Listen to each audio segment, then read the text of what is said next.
Hi everyone, welcome back to biology class. We are discussing our fourth chapter, that is breathing for energy. This is the second part, okay.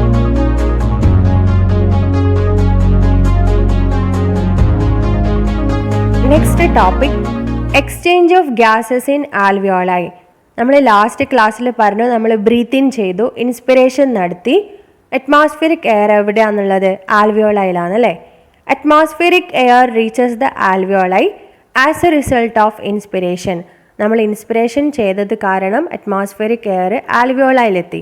The exchange of respiratory gases like oxygen and carbon dioxide takes place in alveoli. ആൽവിയോളയിൽ വെച്ചാണ് gas exchange. Oxygen നമ്മുടെ ബോഡിയിലേക്ക് കൊടുത്തു, തിരിച്ച് carbon dye oxide ബോഡിയിൽ നിന്ന് വാങ്ങിക്കും. So that process is called gas exchange. How far is the structure of alveoli suitable for this? അങ്ങനെയാണെങ്കിൽ ആൽവിയോളൈൻ്റെ structure ഇതിന് സഹായിക്കുന്നുണ്ടോ എന്ന് ചെക്ക് ചെയ്യണം. So we need to find out the structure of alveoli, right? We can see an interesting heading here. what is that? Larger than the skin. എന്താണത് സംഭവം? The surface area of the skin that covers the entire body is only 2 square meters, whereas the surface area of both the lungs together turn up to be at least 70 square meters. This is equivalent to the surface area of a tennis court.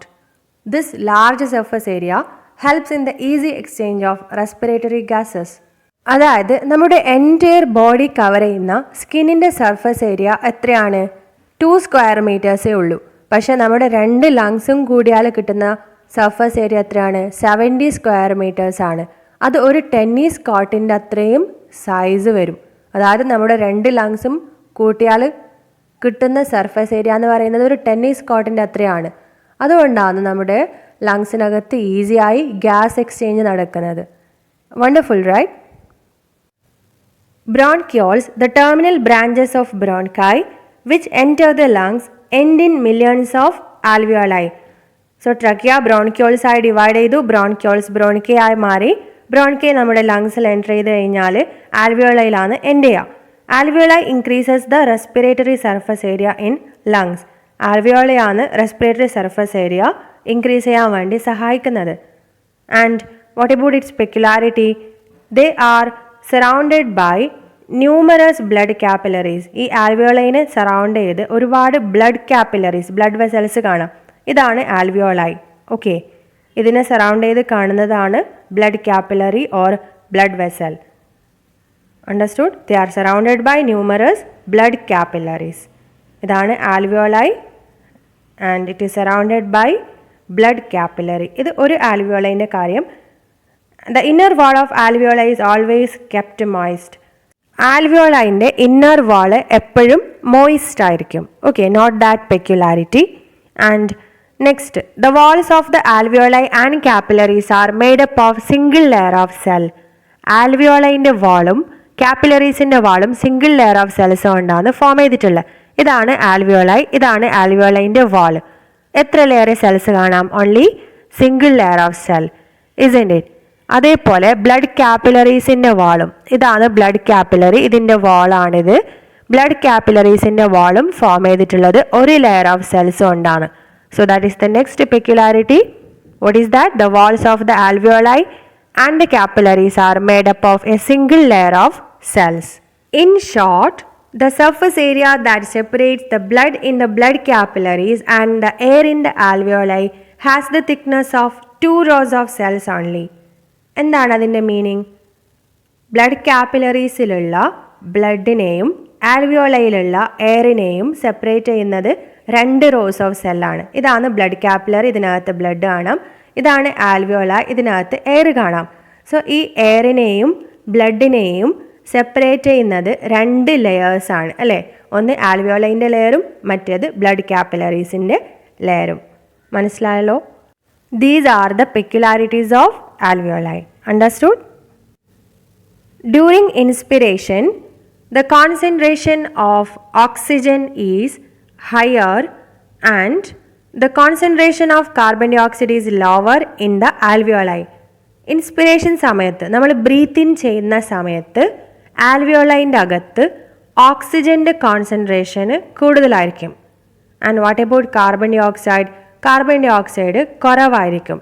That is നമ്മൾ inspiration ചെയ്ത് കഴിഞ്ഞ ശേഷം ആൽവിയോളൈൻ്റെ അകത്ത് ഓക്സിജന് കൂടുതലും carbon dioxide കുറവായിരിക്കും. Oxygen is more and carbon dioxide is less. But in the blood capillaries the concentration of oxygen is lower and the concentration of carbon dioxide is higher. പക്ഷേ blood കാപ്പിലറീസിനകത്ത് ഓക്സിജൻ്റെ കോൺസെൻട്രേഷന് കുറവും carbon ഡൈ ഓക്സൈഡിൻ്റെ കോൺസെൻട്രേഷന് കൂടുതലുമായിരിക്കും. That is inside blood capillaries. Blood കാപ്പിലറീസിൻ്റെ അകത്ത് എന്താണ് അവസ്ഥ? എന്താണ് കൂടുതൽ? കാർബൺ ഡൈ ഓക്സൈഡാണ് കൂടുതൽ, ഓക്സിജന് കുറവായിരിക്കും. നേരെ ഓപ്പോസിറ്റ് ആയിരിക്കും. ആൽവിയോളൈൻ്റെ അകത്ത് ഓക്സിജൻ കൂടുതലും കാർബൺ ഡൈ ഓക്സൈഡ് കുറവാണ്. ബ്ലഡ് കാപ്പിലറീസിനകത്ത് കാർബൺ ഡൈ ഓക്സൈഡ് കൂടുതലും ഓക്സിജന് കുറവാണ്. As A result of this, oxygen from the alveoli diffuses into the capillaries and carbon dioxide from the capillaries diffuses into the alveoli. Gases കാണിക്കുന്ന ഈ difference കാരണം oxygen ആൽവിയോളയിൽ നിന്നും കാപ്പിലറീസിലേക്ക് move ചെയ്യും, carbon dioxide കാപ്പിലറീസിൽ നിന്നും ആൽവിയോളയിലേക്ക് മൂവ് ചെയ്യും. ഓക്സിജൻ ആൽവിയോളയിൽ നിന്നും ബ്ലഡ് കാപ്പിലറീസിലേക്ക് മൂവ് ചെയ്യും. ഓക്കെ, ഇവിടെ ആരോ മാർക്ക് കാണുന്നുണ്ട് അല്ലേ? And carbon dioxide blood കാപ്പിലറീസിൽ നിന്നും ആൽവിയോളയിലേക്ക് മൂവ് ചെയ്യും. ഇതിനെയാണ് ഗ്യാസ് എക്സ്ചേഞ്ച് എന്ന് പറയാം. എന്തുകൊണ്ടാണ് ഇങ്ങനെ സംഭവിക്കുന്നത്? ഗ്യാസസിനുള്ള ഒരു പ്രോപ്പർട്ടിയാണ് ഗ്യാസസ് എപ്പോഴും കൂടുതലുള്ള ഭാഗത്തു നിന്നും കുറവുള്ള ഭാഗത്തേക്ക് മൂവ് ചെയ്യും. ഓക്കെ, ഒന്നുകൂടി എക്സ്പ്ലെയിൻ ചെയ്യാം. This is our alveoli. ഇതാണ് നമ്മുടെ alveoli and this is blood capillary. ഇതാണ് അതിന് ചുറ്റും കാണുന്ന ബ്ലഡ് കാപ്പിലറി. ഓക്കെ, നമ്മൾ ഇൻസ്പയർ ചെയ്ത ശേഷം oxygen is going in. Oxygen എവിടെ എത്തി? ആൽവിയോളൈൻ്റെ അകത്തെത്തി. സോ ആൽവിയോളൈൻ്റെ അകത്ത് ഇപ്പോൾ ഓക്സിജന് കൂടുതലും കാർബൺ ഡൈ ഓക്സൈഡ് കുറവുമാണ്. Oxygen is more and carbon dioxide is less. നമ്മുടെ body carbon dioxide produce ചെയ്യുന്നുണ്ട്. ഈ കാർബൺ ഡൈ ഓക്സൈഡ് ബ്ലഡ് കാപ്പിലറീസിലെ കൂടെ, that is it is moving through blood capillaries and reaches near alveoli. ഈ blood കാപ്പിലറീസിൻ്റെ അകത്ത് carbon dioxide കൂടുതലായിരിക്കും, oxygen കുറവായിരിക്കും. Carbon dioxide is more and oxygen is less. ആൽവിയോളൈക്കകത്ത് ഓക്സിജൻ ആണ് കൂടുതൽ അല്ലേ? ഓക്സിജൻ കൂടുതൽ, കാർബൺ ഡൈ ഓക്സൈഡ് കുറവാണ്. ബ്ലഡ് കാപ്പിലറിക്കകത്ത് കാർബൺ ഡൈ ഓക്സൈഡ് ആണ് കൂടുതൽ, ഓക്സിജന് കുറവാണ്. സോ ഗ്യാസസിന് ഒരു പ്രത്യേകത ഉണ്ട്. അത് കൂടുതലുള്ള പ്ലേസിൽ നിന്ന് കുറവുള്ള പ്ലേസിലേക്കാണ് മൂവ് ചെയ്യുക. Understood? So what about oxygen movement? Oxygen കൂടുതലുള്ളത് ആൽവിയോളൈക്കകത്താണ്. സോ ഓക്സിജൻ ആൽവിയോളയിൽ നിന്നും ബ്ലഡ് കാപ്പിലറീസിലേക്ക് മൂവ് ചെയ്യും. Understood? Oxygen moves from alveoli to blood capillary. ഈ ബ്ലഡ് കാപ്പിലറി പിന്നീട് നമ്മുടെ ബോഡിയിലേക്ക് ഓക്സിജൻ സപ്ലൈ ചെയ്യും. And what about carbon dioxide? Blood കാപ്പിലറിയിൽ നിന്നും ആൽവിയോളയിലേക്ക് മൂവ് ചെയ്യും. കാരണം കാർബൺ ഡൈ ഓക്സൈഡ് കൂടുതലുള്ളത് എവിടെയാണ്? Blood കാപ്പിലറീസിലാണ്.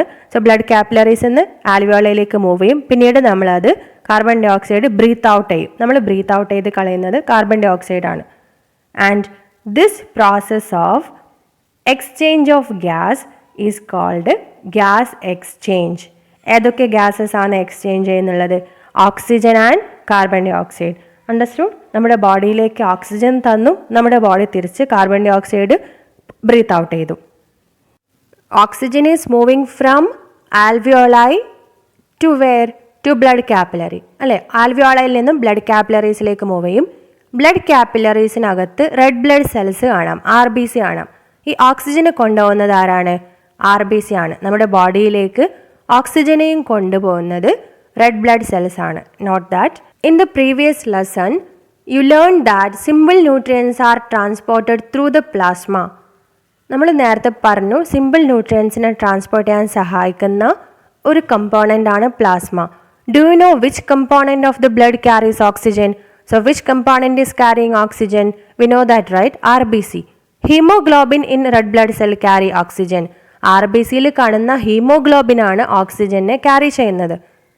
Don't you want to know the peculiarities of the red blood cells? നമുക്ക് എന്തിൻ്റെ പെക്യുലാരിറ്റീസ് പഠിക്കാം? റെഡ് ബ്ലഡ് സെൽസിൻ്റെ പെക്യുലാരിറ്റീസ് പഠിക്കാം.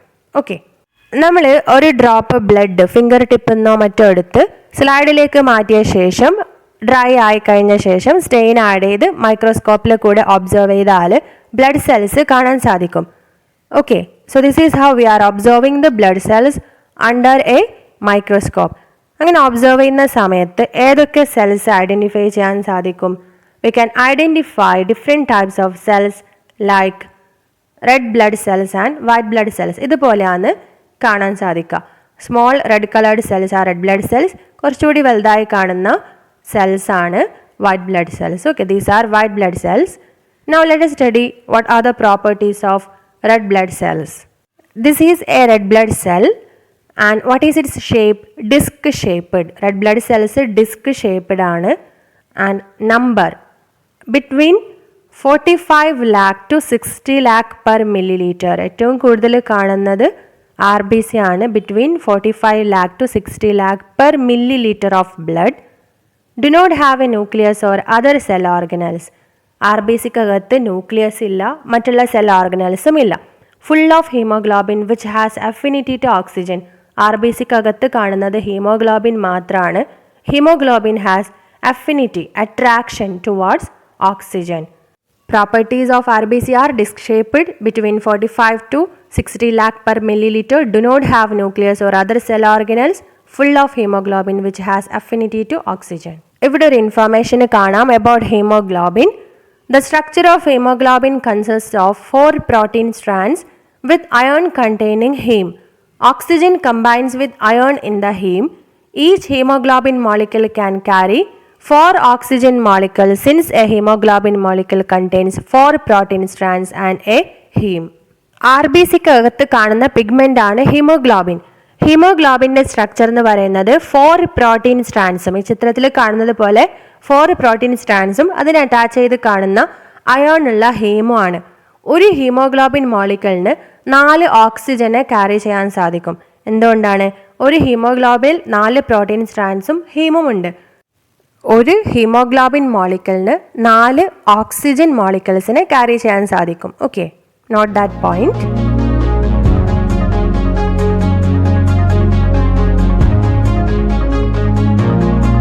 ഇന്നത്തെ പോർഷൻ ഇത്രയാണ് കേട്ടോ. എങ്ങനെയാണ് ഈ ഓക്സിജൻ നമ്മുടെ സെൽസിൽ എത്തുന്നത്, എങ്ങനെയാണ് അതിനെ യൂസ് ചെയ്യുന്നത്, ഇതൊക്കെ നമുക്ക് നെക്സ്റ്റ് ക്ലാസ്സിൽ പഠിക്കാം.